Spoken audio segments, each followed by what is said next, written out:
All right, well, go ahead and grab a seat. Welcome to Common Good Church. My name is Royce, if we have not yet had a chance to meet. And it's so good to be together, so good to spend this, well, I guess not our final Sunday together, but at least in this context, as we'll be out and about doing different things for the remainder of August. But it is good to be here. I'm excited. Hey, today, here's what we're doing. I want to just jump right in. And today we're concluding a series that we have been in for the month of August that we've entitled Friends with, August with Friends. There it is. August with Friends. And you know, one of the things that and not to say that we only do this during the month of August, but one of the things that we value is being able to hear from different people and different voices and different perspectives. And through the month of August, we get to invite just people that are close to us, people that have been in community with us, people that we respect and admire.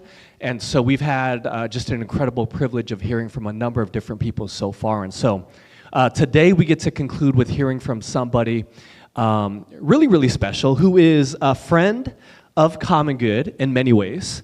And I think that's what makes today special. But it's also special in the fact that, as we shared last week, Rachel, who has, and we'll get into a little bit more of this in terms of the story, but Rachel, who has been a blessing to us as a guest worship leader over the past 4, 5, 6 months, is now officially part of the Common Good team.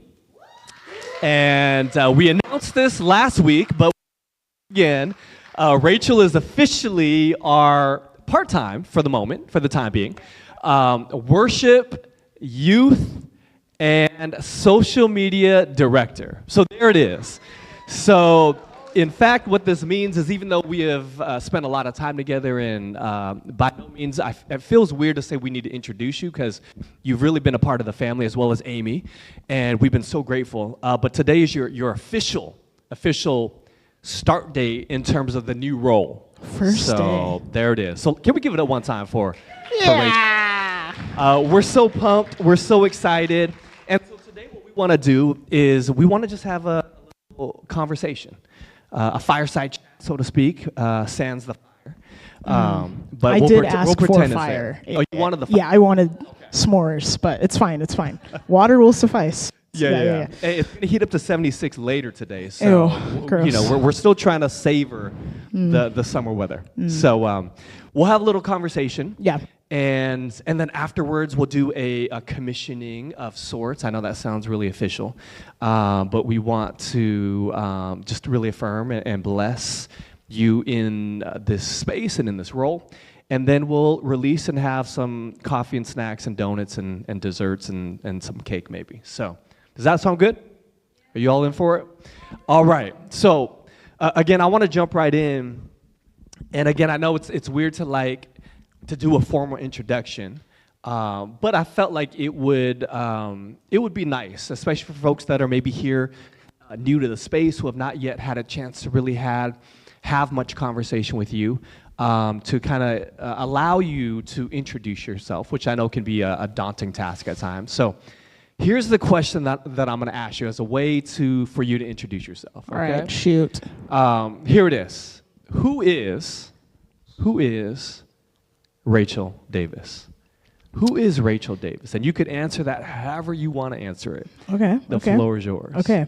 That is such a loaded question. I'm not going to lie. That's like, I feel like my therapist would ask me that. But who am I? I think in different seasons of my life, you would get a different answer. I think if you asked people that know me, they would say Rachel is a coach, a creative, has incredible sneaker game.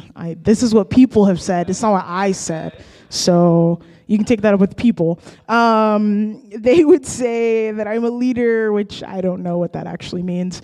But I think if you ask me who I am someone who wants people to feel incredibly seen, challenged, and known in various ways of their lives. I think I would say that I am someone who doesn't like to take myself too seriously, because I think that you get lost kind of in that space when you are so caught up in how you present yourself, you lose who you actually are.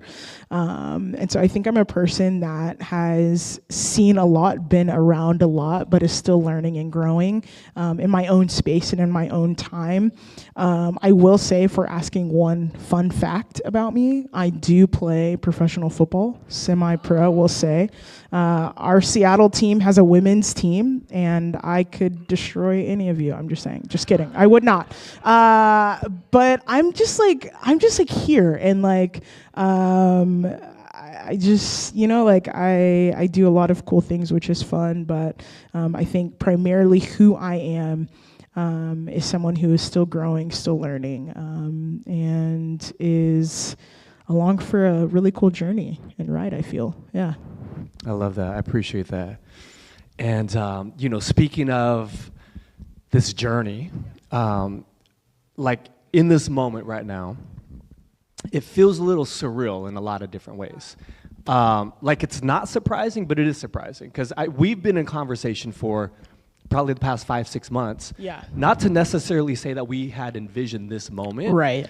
But I think part of what I have appreciated about the past several months of getting to know you and being in space with you and Amy and having you a part of this community has been really to get to know you and your journey and some of your story. Yeah. Which I know, not everybody here in the room or those online have been privy to. Yeah. But I think what makes this moment especially special. Yeah. Especially special. I like that. Is that in some ways you kind of, at least for me, how about this? Let me just kind of talk from my POV, my point of view. You kind of just came out of nowhere, like, truth be told. And I know for a lot of folks in our community, I think Rachel kind of came out of nowhere for a lot of you. In fact, I think the first time that a lot of folks here in the room met you was when we had our very first Sunday gathering in this room. Yeah. Y'all remember that? That was in February. We had our first gathering here in this brand new space that we had just moved into. We were going through a lot of transition as a church. Moved into this joint service with Pastor Jill and the Mission Gathering folks. So it was like a joint service. And all of a sudden, you're here helping lead some worship. And I think for the majority of folks in the room, I think they all just assume, because they had never met you, that you were part of Mission Gathering Church. Am I right? Show of hands if that's what you thought, right? That's what I thought. Out of the blue, right? It's crazy. Like, who is Rachel? Where'd Rachel come from? Where did she come from? And here you were leading worship, and unbeknownst to many of them, you and I had some previous conversation. It just so happened that the very first Sunday that we were going to be in the space, we were looking for a worship leader, and we had already had some conversation. So I want to kind of share a little bit of like the how we met story, and kind of how it happened for me. And I think it's more important for you to kind of share your version of it. But at least for me, so I get this, I should talk to the audience, right? So you already know this. I get this like email out of the blue, comes to our connect@commongood.church email. And it was this individual who I'd never met, who was applying for a job posting that we had on our website. And a job posting, mind you, that we had actually already filled, but I just forgotten to take down. And so I get this email, and we, not to say we get a ton of like these inbound kind of inquiries to come and work for Common Good Church, but I get this email, and I'm like, I've seen a number of these before, and sometimes they're for real, other times they're not. But usually what I would do is I would read that email, take a look at it, at least, take a look at the email, read it, see the attachments, whether it's the resume, all the things. But my first reaction anytime somebody applies for a job is I got to do my due diligence and do some research. And so I don't think I've told Rachel this story. You did not. Okay. So, this is good. So here's what I do, okay? I'm like, well, what church did this person come from? They're trying to get a church job, so I got to know what church they're coming out of, because that might tell you a lot about an individual. And so I go and look up this church that I had actually never heard of, and I don't know if anyone's tuning in from that church, so I'll be careful about the words I say. But when I checked this church out, immediately I was like, okay, I don't think this is going to be the right fit. Let me just tell you that.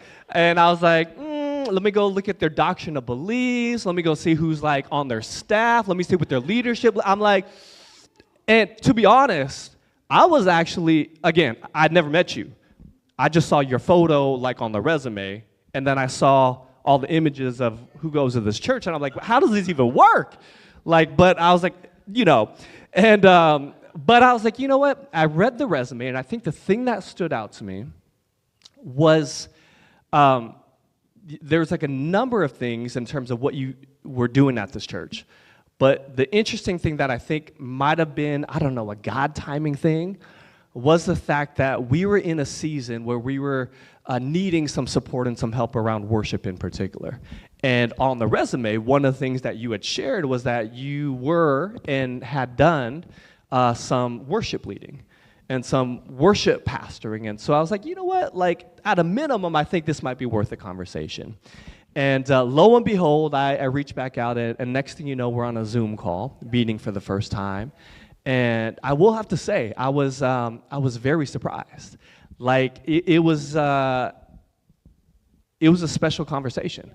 Like I don't even think that I wasn't ready to have the conversations that we were gonna have on that initial conversation. And I think I remember walking away from that feeling like, there's moments where you're not expecting the presence of God. And I just felt like the presence, I felt the Spirit, I felt like it was a sacred moment. And I think it became a moment where I got to share some of my own journey and our story as a church, and you ended up sharing some of yours, and I think there's this immediate connection. I was like, I don't know if we'll be able to hire you, because we're in a lot of transition, right? I was very honest with you.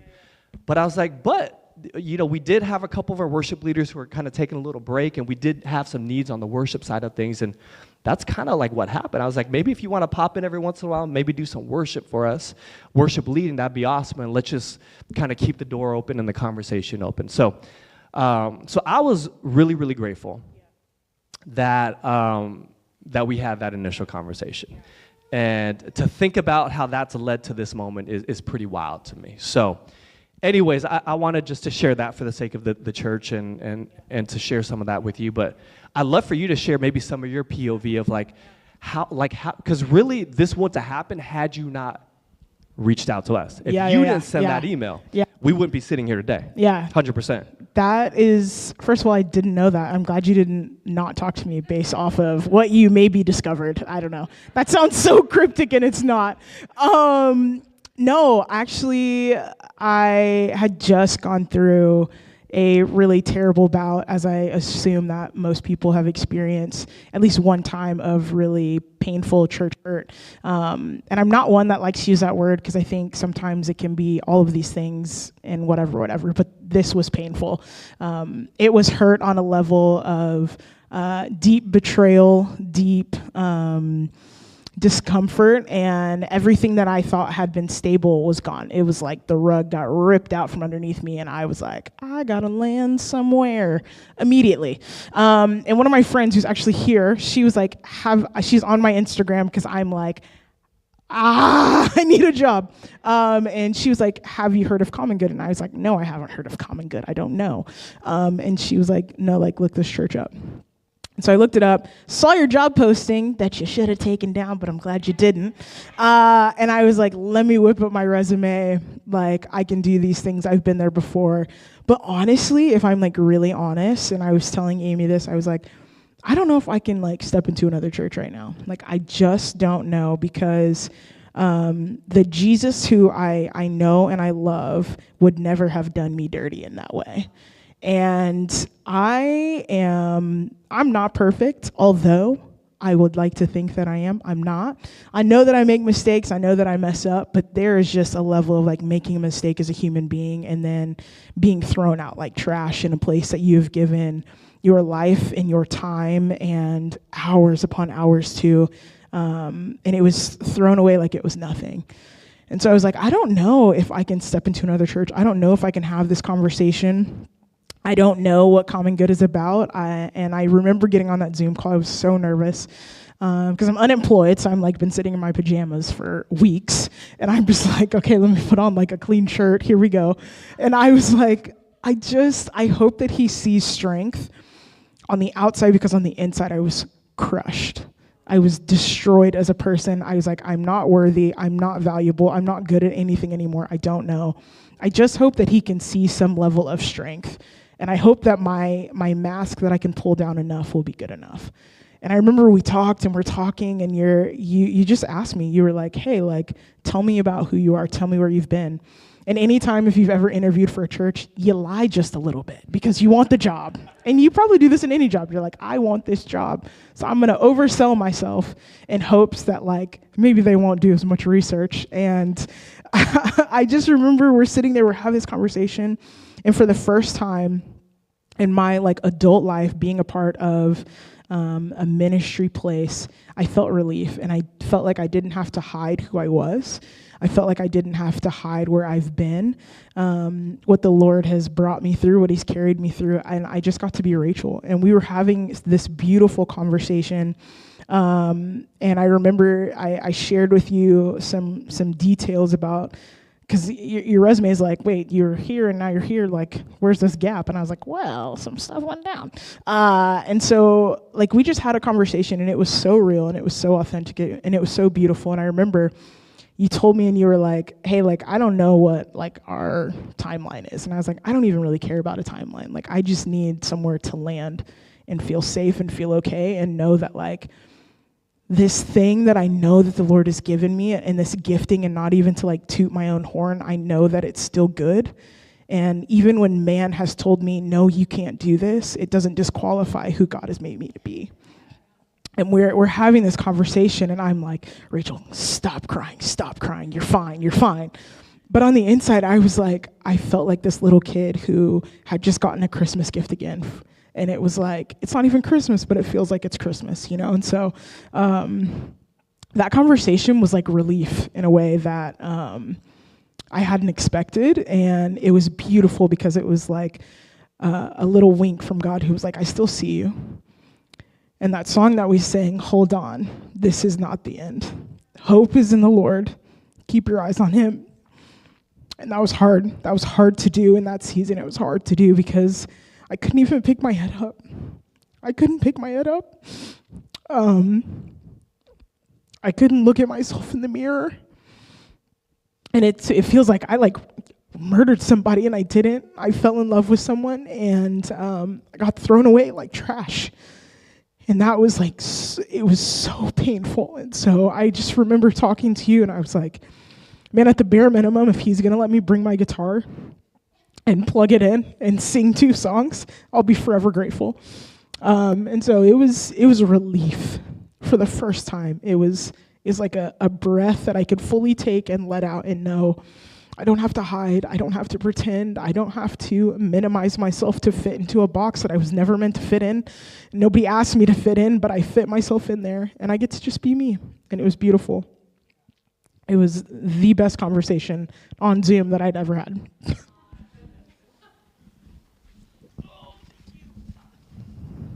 Thank you. Thank you so much for that. And I want to say, like I said earlier, again, not having any context or idea of where you had been or your story or context, I really felt like that was a moment that, and I didn't even know the depth of the impact of that conversation for you. So thank you for even just sharing that so vulnerably in this moment, and to be so transparent about that. Because I had no idea. But I did sense just a deep authenticity on your part and a genuineness. And I think that's really, aside from like all the things that were listed on the resume, like what really captured like my heart and what said, man, like, I feel like, Rachel, you've got a gift that God still wants to use, and I think that gift could potentially be a gift that could really bless Common Good. It was your authenticity. It was your willingness to put down the guard and just to be you. And I think I'm so glad that conversation went the way that it did. And partly I would say this too, of why, like, as you shared your story and your journey, I think immediately I thought about my own story. But I thought about so many of the stories as I look even into the folks that are here in this room, so many of the stories that people in this congregation would resonate with. And so, like, that's partly why I was like, obviously we don't have a space and a place to, like, hire somebody today. But I was like, but I think at a minimum, yeah, you can come and plug your guitar. And I think I could probably get away with you bringing you in without even telling our leadership team, because I just knew that this is the kind of church that Common Good is. Yeah. That your story just, I think, reminded me of so much of the journey that so many of folks in our church have gone through and been through. And if this could be just a space for you to come and hang out and to share a little bit of your gifts and your talents and to be in community with, and, like, I think that's a win-win for everybody. And so, speaking of that, you have been an incredible blessing to our church in coming and sharing your gifts and leading us in worship and filling in some of the gaps. I know many folks in our congregation have had chances to chat with you and to connect with you and have been blessed by those conversations as well. Talk a little bit about just some of the ways, because I think what you've shared with me around how, and I think I didn't realize this at the time. I was like, yeah, like, come in and lead some worship. That's awesome, right? Like, but I think what I started to realize in our conversations was you would tell me that this has really been just a safe space for you to land where you were being ministered to as much as we were being ministered by you. And I was a little surprised. I'm like, I thought you're coming ministering to us because we need a worship leader because Sarah's not available or the other Sarah's not available or whoever's on the work, right? And then you're like, but we're a blessing to you. I'm like, how have we been a blessing to you? So maybe if you could share a little bit of that, like, how has Common Good been a blessing to you over the past 6 months? Yeah, I was doing no ministering. I was just receiving, so I'm sorry about that. I think when I walked in that first Sunday, I was like, this is just, I'm just saying yes. I'm saying yes to things because I know that I need somewhere safe to land and all those things, but I think the beauty of Common Good, and I told my friend Eric this morning, I was like, Common Good is a place that I would actually invite people to come and see, to come and check out, because it's not just the words that are on the website that sound really pretty and beautiful. It's walked out through the people that call this place home. And so through conversations and just meeting people, just people are nice and people want to know you. And no one's expecting you to put on this show or to wear this mask and to do this thing. It's like safety in a way that actually feels safe, which I think for so many people in various communities, and I mean, I fit a myriad of those. I'm a female, I'm black, I'm queer, like, it's like, for so many people, they're like, nope, nope, nope. And it's like, in church spaces, it's like, how can I fit myself to be more evangelical, to not be like so many times, man, so many people would be like, sing less black. And it's like, how, I don't even know what that means. I don't know. I still don't know. And it's like, okay, no one's asking me to check all these boxes to then just step into the door. It was like, hey, the door's open and we just want you to come and see. And Common Good has been such a blessing to me, to Amy, just as a place where we could just land. We weren't really sure. We didn't know. We were like, this is like 35 minutes from our house. And we're like, it's worth it. It's worth it every single time because the experience that we have gotten to be a part of has been life-changing. It's been healing in a way that I know that we will forever be grateful for. It's been beautiful, the people, the space, the opportunity for people just to step in, and there's no expectation. There's no expectation, but there's invitation to just be. And I think so many spaces miss that, and Common Good does that so well.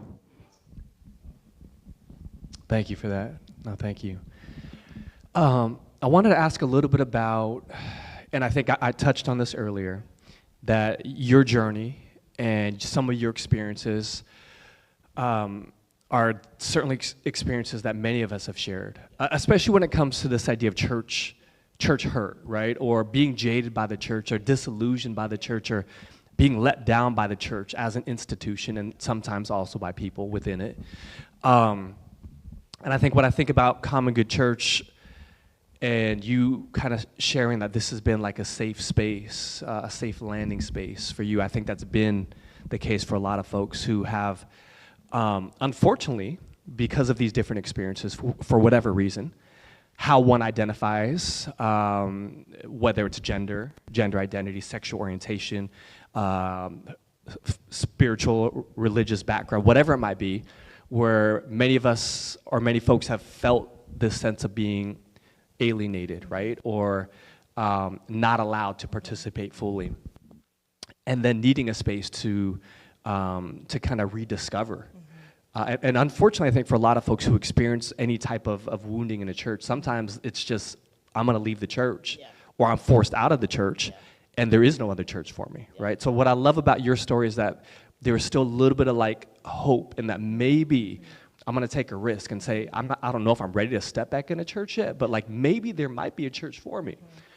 And I think what I'm so grateful for this community is that it's been that for a lot of folks who have, they're on their last little bit of whatever faith they have left, but they're like, I wanna hold on to something, and maybe there's a space that I can deconstruct a lot of the toxicity that I've experienced in church, but then also start to reconstruct. And so a lot of the journey of our church and folks in the church have been kind of this process of deconstructing and reconstructing faith. And I wonder if you could just share a little bit of maybe some of the key moments for you that have caused you to have to do, and nobody wants to deconstruct. It's oftentimes we're forced into these spaces of having to start to question some things that we thought were what we always believed. But now all of a sudden that just doesn't make sense, right? So we're thrust into these spaces of having to deconstruct, and it can be really hard, isolating, lonely, scary, all the things. And so I was wondering if you could just share that. I know that's like an entire, like, you can talk a lot about that. We can all talk a lot about our journeys. What are some maybe key moments for you, or some, even as you think about your journey over the past 6 months, some of the key shifts maybe that have happened for you as you've been kind of in your own deconstructing and reconstructing a faith journey? Yeah, I think for so many people, like, at least for me, like, I just woke up one day, and I remember it was like 2020, the world was on fire in so many ways.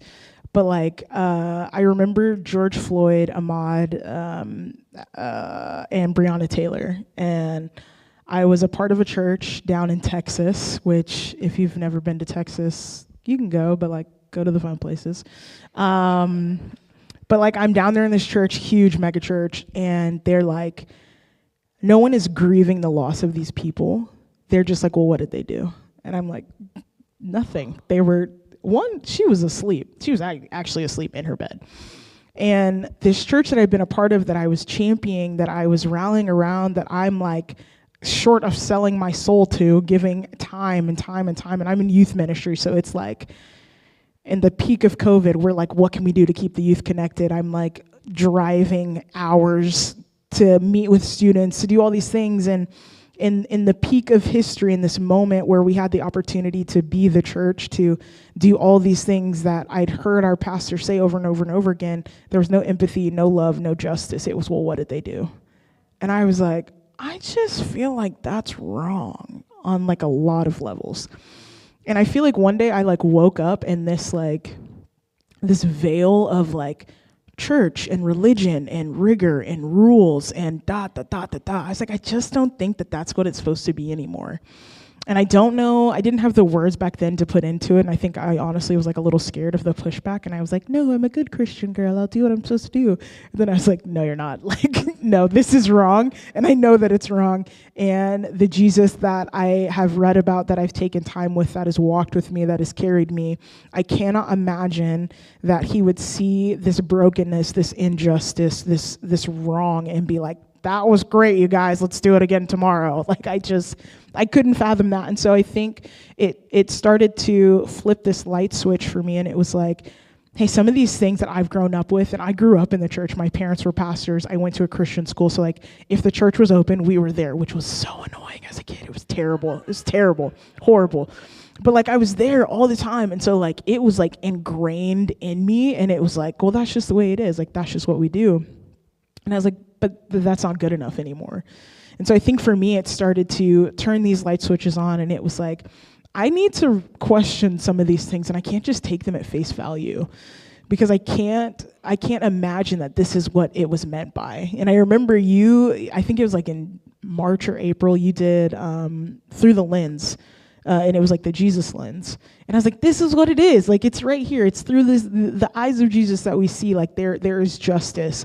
That's important. That means something. It's not just, oh, well, whatever. And so I think through my process of deconstructing and just starting to ask questions and go, why? And I'm not just taking things at face value.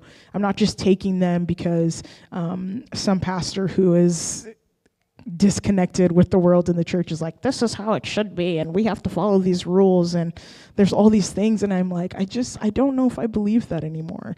And as someone who grew up in the church, whose dad is like the pastor of all pastors, I was like, I don't know if I can ask these questions. Like, am I allowed to do that? And it turned out in that context, in that church, I could not, because that was like a major no. That was like a super, why are you questioning us? You're either with us or you're not. And I was like, oh, I'll shut up. Like, I won't raise the red flag. But I'm going to keep thinking about it. And it's going to keep mulling in the back of my head. And I think the thing, like, that I was worried about was that deconstructing was going to dismantle my faith. And I didn't want that, because I know Jesus, man. Like, I know,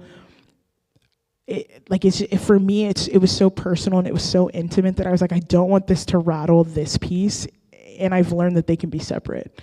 And I've learned that, like, I don't have to necessarily take the words of someone else. Like, I can go do my own research and I can figure it out myself. But there was just too many things in the world that were happening for me to just sit back and be like, this is what it should be. This is perfect. This is comfortable. Instead of feeling that discomfort of like, no, the least of these, the lost, the ones who are experiencing pain and abuse on a level that makes no sense. We cannot just simply sit here and be like, this is great, this is what we need, and continue to operate as if nothing is happening. And so I think like 2020 on, it has just been this discovery of like, hey, what does this mean? And especially in church context, mega churches love to do this thing, church in general. All are welcome, all are included, all are blah, blah, blah, blah, blah. Can you fit into this box, and then you can come through the doors? And if you can't, like, that's fine. You can come be a part, but you can't serve. Women, sit down, shut up. We don't want to hear from you. Like, can you fit into what we need you to fit you into? All the while also saying the broken, the hurt, the sick, and the lost can come, but you can't. And so it's like this back and forth, this yes and no. And I was like, I don't want to be a part of mainstream Christianity or religion or whatever it is. Man, I just want to know Jesus a little bit more every single day. And I want to pick apart the parts that no longer serve me, because I think that's growing in life. I think if you stay with something for forever, it's like if I was a kid, I wore a size 5. I can't fit into a size 5 shoe anymore. I would have to literally chop my foot in half, and that would be horrible. Why would I continue to do that, There's growth, there's dynamic, there's all these things. And so I think, man, it started with a question of like, is this right? And if it's not, do I keep walking down this path, or do I ask some questions, turn on some lights, flip a couple tables, upset people on Facebook, I don't know, and kind of go from there? And I think that's where like this process has been, and where it's taken me through the last 5-6 years, but especially these last 6 months. I spent so much of my time leading worship. I was a worship pastor, and trying to encourage people, man, to just take a moment to just sing songs to the Lord. And music is so intimate. It like draws this thing with you. And in big church, we use a lot of haze and smoke, and we manipulate you in a way, but not anymore. But it like draws you in, and it's almost so impersonal, because it's not genuine. It's not authentic. And I think people can see through that sometimes. And so the past 6 months, I've done a lot of soul searching of where have I turned the haze on in my life? And where have I turned it on to masquerade this thing, to like get people to see whatever they want to see, and X, Y, and Z. And it's like, okay, I'm turning this off. I'm no longer just going to like accept things at face value anymore. There's got to be some differences that need to happen here, and if it means I get thrown out, whatever, then like it's fine. I can't continue to sit in this space knowing that I just don't align with this anymore, and I can't keep walking in that way. That's so important. I think, unfortunately, right, where when we come to those places and spaces in our journey where there's a discrepancy, right, or it doesn't feel aligned, that many of the spaces and churches that many of us have been a part of, it doesn't feel like we have permission to ask those questions, yes, right? Yeah. To challenge the status quo and to be critical in our thinking. So I love that you have been able to, granted it's come at a cost at times. But the cost is, the cost has been worth it. Yeah. There have been moments where I'm like, it would have been easy to just fall in line. Right. It would have been comfortable even to just stay the course and do the thing and tick the boxes that I was supposed to tick. But at the same time, it always was going to cost something. And I think that cost was like who I was and who I am and who I was supposed to be. Absolutely. And the places and the journeys that you're supposed to go on, or something could have been different. Like it cost in both ways, staying cost, leaving cost. Yeah. And I think about our journey as a church, even as Common Good, right? Like there have been specific moments in time, defining moments where we've made some decisions. We've said certain things. We've done things that were counter to what the normative thing would have been to do. And it was costly, but on the other side of it, to your point, right, it's allowed us to actually live more fully into, I think, our identity, right? Like, and I think it's the freedom and the liberation that comes on the other side of it that I think I'm so grateful to hear that you've started to experience that for yourself, which is awesome. I want to pivot a little bit now, and I appreciate you just sharing some of your story and your journey, and I hope that this isn't the first and the last that folks here in the room or those online will be able to have these conversations with you. But I want to shift a little bit into just talking, and you alluded to like your background as a worship pastor and a worship leader, and I want to shift a little bit and talk about kind of what you're excited about as you think about this new season, right? For us as a church, certainly for yourself, as you're stepping into this role. And I know it's a multifaceted role. I think what was really cool about how this kind of came to be, and even some of the conversations that I've had with our leadership team, and even just some other folks in the church, is it almost felt very just fluid and organic, right? Like it was as if, I think about like building a puzzle, right? And you got to kind of fit pieces, and we've all had that experience where you try to fit a certain piece of the puzzle where it doesn't belong. Y'all ever do that? And as hard as you try, it just doesn't work, right? And I think what's been so beautiful about just like our conversations, and even getting to this point, it was like, it just felt like puzzle pieces were kind of just like fitting together. Like when I was thinking about our season as a church and where we're at and some of our needs and some of our gaps, it was like worship, we could definitely use some support and some help and some leadership in this area. Thinking a lot about our youth, as our youth have been growing and that part of our church has been growing. We've been wanting to invest in those areas. Social media, those types of things, right? Like wanting to invest, but not necessarily having the resources or the time or the expertise or the individuals that can lend themselves to it. And it was almost like the certain areas that we were like, over the next 3, 4, 5, 6 months to a year, like we want to invest in these areas. It was almost like those were the very things that when we had conversations, you either had experience in, you were passionate about, right? Or when I asked you the question of like, if you were to do anything in ministry still, like what are the areas that you would want to invest in?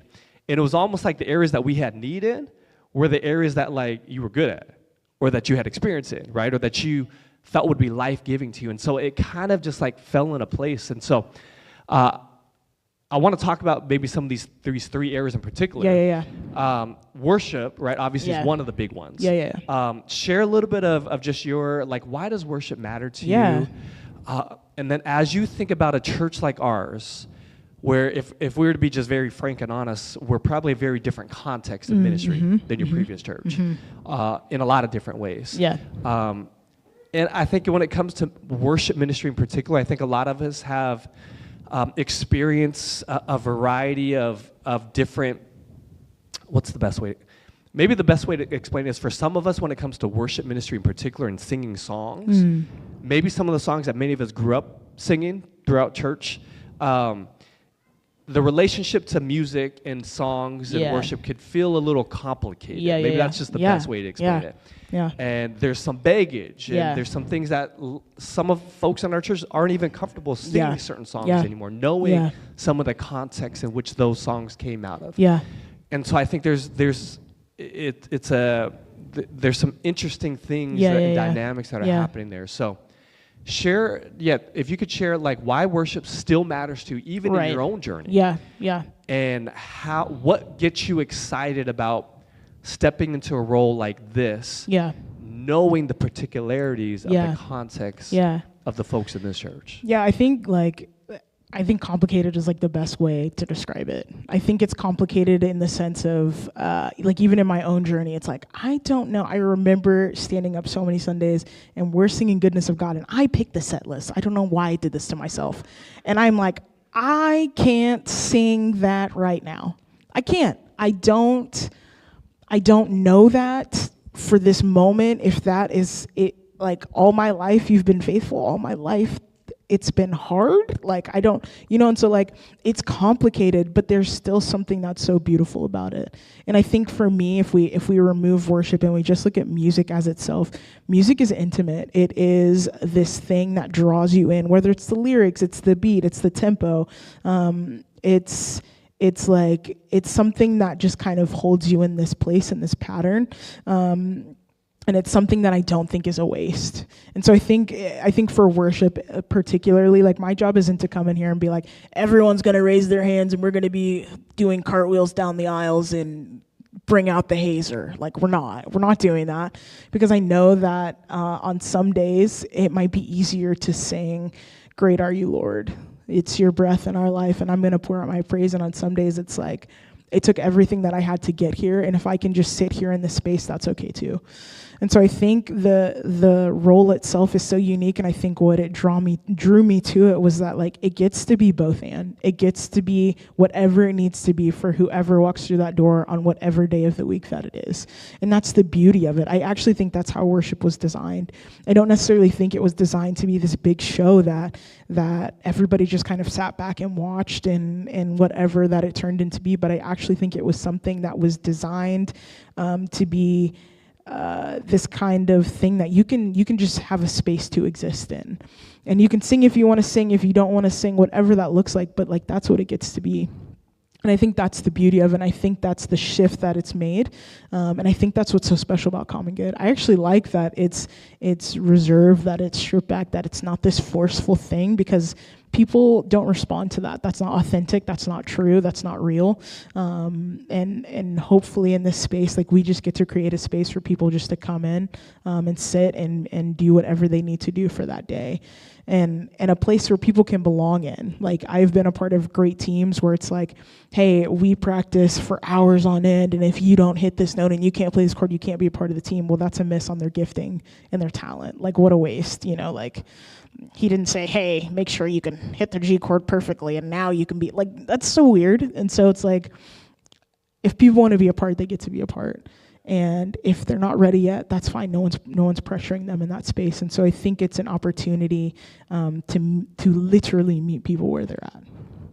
I love that. And I think one of the things you've shared that I think I'm really excited, especially for our worship ministry folks to kind of be around you, right, is really this idea of like co-creating the ministry together, right? And even as someone that has had a lot of experience in worship context, understand that every context is different. And where you're at in your journey is different than where you were 6 months ago, right? And being able to co-create a ministry that at the end of the day is serving people well, right, I think is so important. I know we're running out of time. Let's talk about youth ministry for a moment. I know a lot of our youth are out and about and not here today. Living it up in Suncadia. I know. Thanks for the invite, guys. Jeez. The first youth ministry trip will be in Suncadia. We'll perfect, cool. We'll see you guys there. Yeah. Love that, yeah. So we've kind of had these side conversations, and granted, I'm older than you, but we've kind of all reminisced a little bit of like our growing up in church, right, and our experiences in youth ministry. And I don't know if folks grew up in youth ministry, but let's say that maybe some of us might say that might be a little complicated in terms of how we thought about those experiences. And so we've kind of joked about some of those things in terms of like the things we didn't like about youth ministry. Right. And the last thing that I think we would want to do here at Common Good is to recreate experiences for our youth that now when they get to their early 20s, now they're having to do all the hard work of Right. seeing their therapist. Right. And, you know, Oh, God. deconstructing faith and I don't all wanna the be things the that some of reason us are someone still goes to working through, therapy. right? Can I get an amen? Yikes. And so, like, how would you do youth ministry? Yeah. different? Especially here at a church Yeah, like Common first Good of Church. all, the goal is to not be the reason that somebody goes to, like, the youth go to therapy. I mean, that's tough. No, I think when we talked about this, I was like, man, like I want whatever the youth ministry looks like, whatever it is, it's a place where students and kids just want to come to. They want to come to, but they're not fear-mongered into believing in something. I think that was the big thing in youth ministry. It was like, if you don't believe right now, you're going to hell today. And it's like, today? Do I pack a bag? What do I do? And it's like, bro, like, kids just want to belong to something, a team, a group, an environment, and we see this in so much. Like I coach middle to high school students, and one of the things, whether it's the varsity team all the way down to C team, they just want to belong to something, and belong in a way that no one's going to criticize them for not having done X, Y, and Z, or been X, Y, and Z, or seen whatever, but just to belong in something. And so I think that's the goal. We're not going to sit down and be like, everybody flip to Revelations, this is it right now. Like, we're just creating a space and environment for students to come, to connect, to find out there are other youth here that they can come and be a part of, and then in turn flip it on its head and go, hey, like, how can you find your place here within Common Good? What are your giftings? What do you like? What do you like to do? Like, what excites you about life? And like, how can we help be a part of their journey? Because it takes a village. Like, parents need help, students need help, teachers, X, Y, and Z. And so if we get to play even a small part in that, then like, awesome, without traumatizing them to go to therapy, that part. Yeah. Absolutely. I love that. I love that. And there'll be more opportunities, especially for you to connect with some of the parents and the youth as well to again, co-create kind of what this ministry could look like. I love that. Okay. Last piece of the role is social media, right? Oof. I know we don't have a lot of time. Talk about this for a little bit. And I've shared with you, and I think many of the folks who have been a part of our journey over the past several years know that, well, personally, I have a kind of a love-hate relationship with social media. Right. And as a church, I think we see the value, we understand the need, we understand why it's important, especially when it comes to us realizing, and I think you've used this word when you shared about how you've experienced our church. I think you've used the word of like, we're like a unicorn of church. Sort of thing, yes, right? I did say that. And so when I think about like the people that have found us, but then some of the people that we've connected with in the digital realm will be like, I can't believe a church like yours exists. Like, pastorally, my heart is like, I wish more people could find a home like ours as well. And so I see how social media could be important especially in today's day and age, where everything is about social media. Like, this is how, like, it matters more than a website, right? But at the same time, like, we've had some of our issues, right? And I shared with you, and those who have been a part of our church for the past 3 years even, you remember the trolling issues that we've had, which then caused us to get really, really scared of being on social media, right? Because we literally had, highly influential conservative fundamentalists, influencers in the social media spaces who literally tried to shut our church down and attacked us, and it caused a lot of fear. Like, for a good period of time, people were scared to show up at church. Because we were being targeted for wanting to be radical in our love and inclusion of whoever it might be. And so that's caused us to actually not do a whole lot on social media since then. And when we were talking, you said something that I think stuck with me. You're like, you get it. But you're like, but I think at some point you got to get back on the horse. And so share just briefly as to why you, because part of what you do professionally as well, not just within ministry, but like you run social media for an organization, for a company, as your full-time job. Why is it so important that you think, especially a church like Common Good, needs to get back on the horse, so to speak? I think it's important because it's like you said, like there is someone out there somewhere, whether in Washington or watching online, that's like, I'm on my last leg right here. I don't believe that there is a place for me that I can fit in, that I can belong to, and we exist. I said, well, this is a unicorn. I've never been a part of an organization, ministry, period, that exists like Common Good, that is who they say that they are, on paper, in person, in across the board. And so I think it's important because it's an opportunity for someone that if we don't, it's a miss. And if we don't, who knows, like what could or couldn't happen. But I think you do so tastefully and in ways that protects Common Good, the people that call this place home, because the last thing someone should feel is fear coming into a place that is supposed to be a safe place because someone online is so incredibly annoying and feels like their way and what they believe matters more.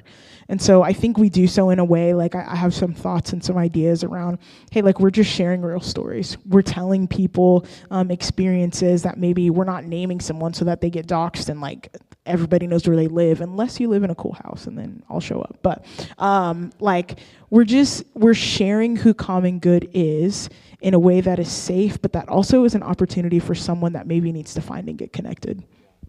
That's good. I love that. Okay, we're out of time, y'all. It's done. We're out of time. So here's what I want to do. I want to use this as an opportunity to do a commissioning of sorts. To affirm you in this new role. But I think when I think about commissioning, I think what I'm particularly excited about in this season, in this partnership, is that you're not coming here, we're not commissioning you to do ministry for us, right? We're commissioning you to do ministry with us. And I think that's the beauty of this community, is that we get to do ministry together. That we're still learning, we're still evolving, we're still growing, we're still trying to figure out how to live into this particular call that we feel like God has put on Common Good Church. And I think you're in that same space as well. And so I think what I'm so excited about is that we get to do this together. We get to co-labor and to co-partner and to co-conspire together. And so I want to ask you a couple of questions, and then I want to say a prayer that I'm going to invite all of us as a congregation to say together to pray over you. So here are three questions I want to ask. I'm going to ask you these three questions, and you could respond by saying, I do. Okay? Should we stand for this part? No, that's weird, right? We're going to stay like seated, marriage. All right? Because we're chilling. Yeah, We're chilling. Yeah, this is a vibe. It's a vibe. This is a commissioning, but it's yeah. Okay. We got we're it. staying seated. Okay, here's the first question, Rachel. Got it, yeah. Rachel, do you receive this community as a place where you can bring your whole self to continue to learn and to grow and to offer your gifts in service of the common good? I do. Awesome. And do you commit to leading with humility, curiosity, collaboration, and a willingness to listen to our community, to our young people, to our volunteers, and to the Spirit as you discern what comes next? I do. And a last question, do you receive our invitation to partner with us to help build a church where people can belong, heal, grow, and discover that their gifts have a place here? I do. Awesome. Yes. Give it up, give it up.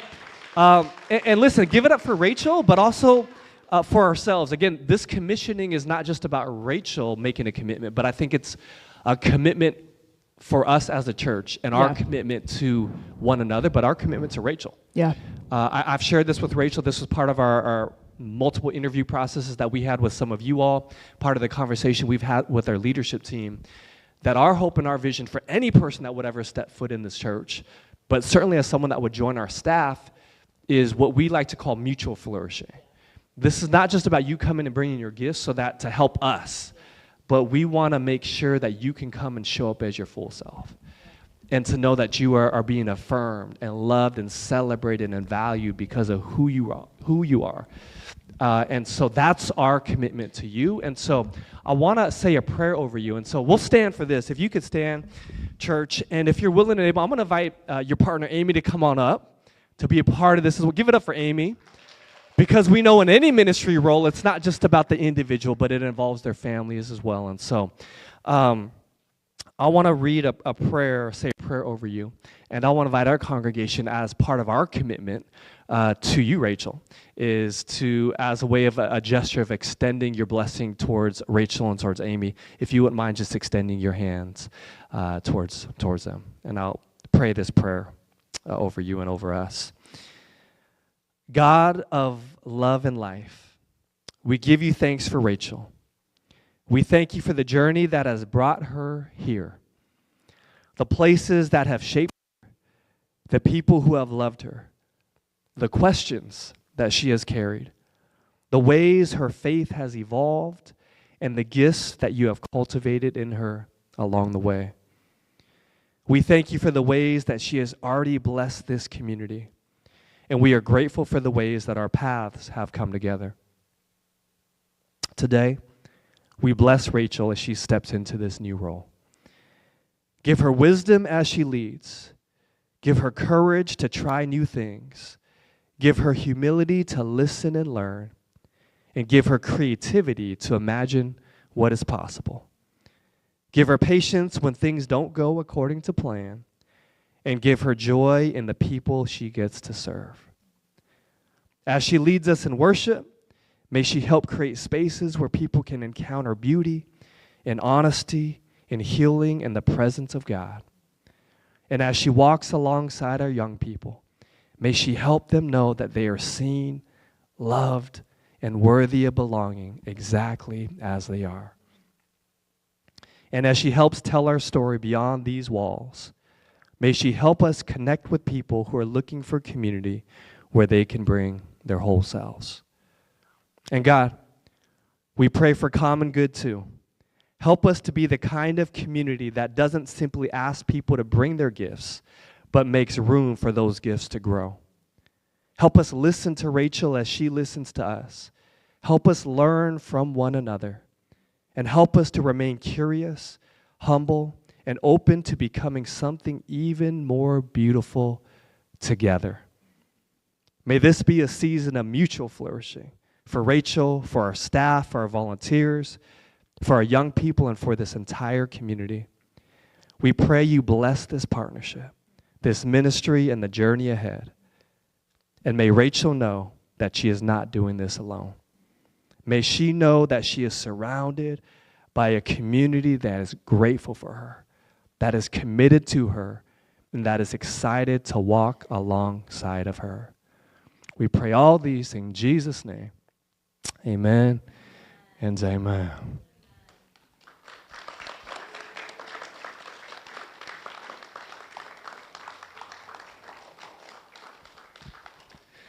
All right. Hey, thank you all so much for being here. I'm going to invite Jason up to say some closing remarks and announcements and a few things as we dismiss. All right.